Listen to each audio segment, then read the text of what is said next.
Aturan baru ini bakal bikin pensiunan PNS bahagia.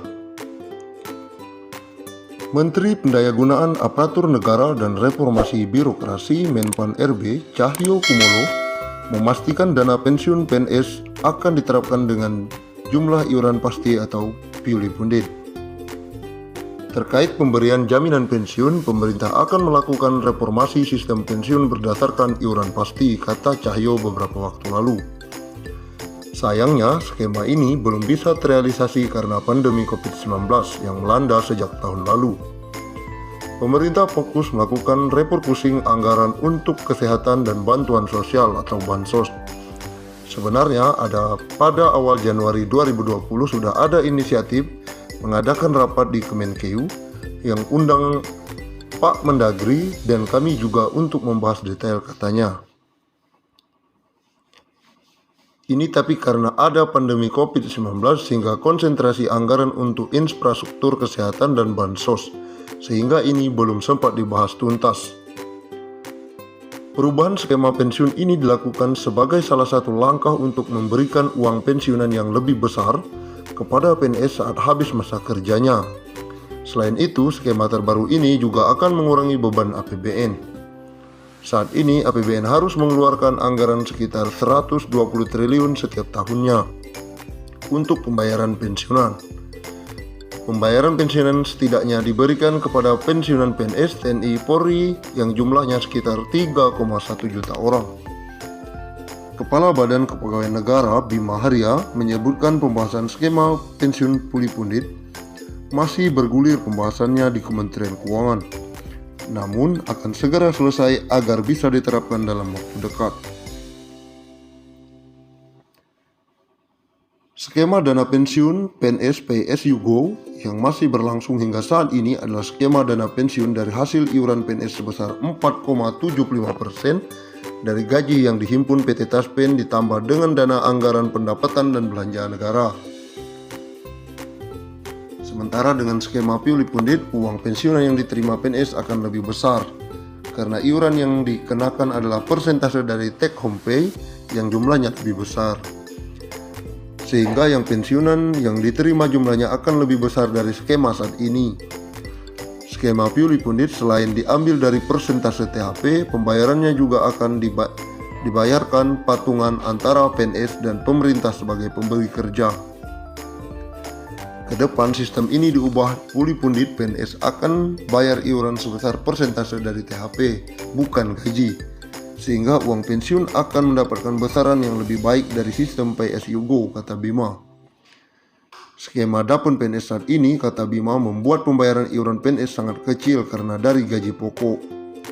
Sehingga saat pensiun mendapatkan tunjangan hari tua, sekaligus yang jumlahnya dinilai tidak mencukupi.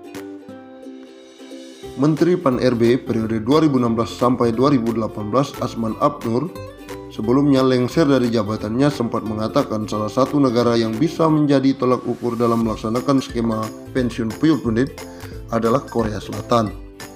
Menurut Asman, negara ginseng tersebut memberlakukan dana pensiun sebesar 20% dari gaji pokok, di mana 10% dibayar pemberi kerja dan 10% sisanya dibayar oleh PNS.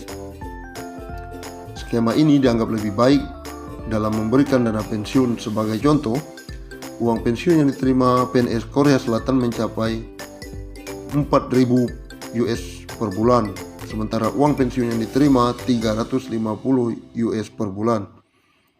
Tapi catat, mereka bukan memotong gaji, tapi masing-masing pemberi kerja dan pemberi kerja membayar iuran. Akumulasi semua total yang dicadangkan akan dikembalikan saat pensiun, ujarnya mengutip dari CNBC Indonesia.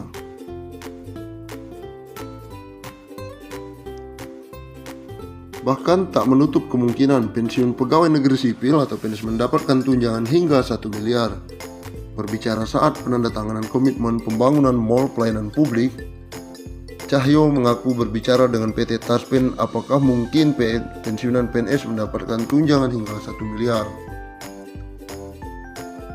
Kami dengan PT Taspen juga sudah berdiskusi bagaimana pensiunan ASN itu nantinya dapat tunjangan Taspennya bisa nggak mencapai 1 miliar, kata Cahyo. Berdasarkan perbincangan tersebut, Cahyo mengatakan kemungkinan bagi pensiunan PNS mendapatkan tunjangan pensiun hingga 1 miliar terbuka cukup lebar. PT Taspen Persero sendiri telah menyediakan smart card untuk pensiunan pegawai negeri sipil agar kedepannya tidak perlu antri lagi ketika melakukan pengambilan uang tunai. Ini sangat bermanfaat, apalagi ketika menghadapi situasi pandemi COVID-19. Manfaat lain dari PT Taspen, Smart Card adalah sebagai alat pembayaran yang memiliki fasilitas tambahan program promosi dan diskon di beberapa merek card terpilih yang telah bekerja sama dengan PT Taspen Persero.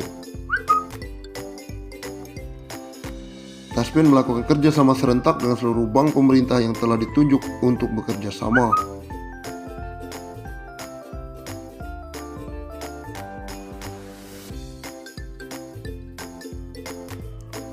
Seluruh insan aparatur sipil negara atau ASN, TNI maupun Polri dan pensiunan mendapatkan kabar bahagia.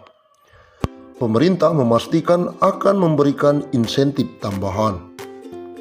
Insentif yang dimaksud adalah pencairan tunjangan hari raya atau THR yang akan disalurkan sejak H-10 sebelum perayaan Hari Raya Idul Fitri. Bukan hanya itu, mereka juga akan diberikan gaji ke-13 sebelum tahun ajaran baru.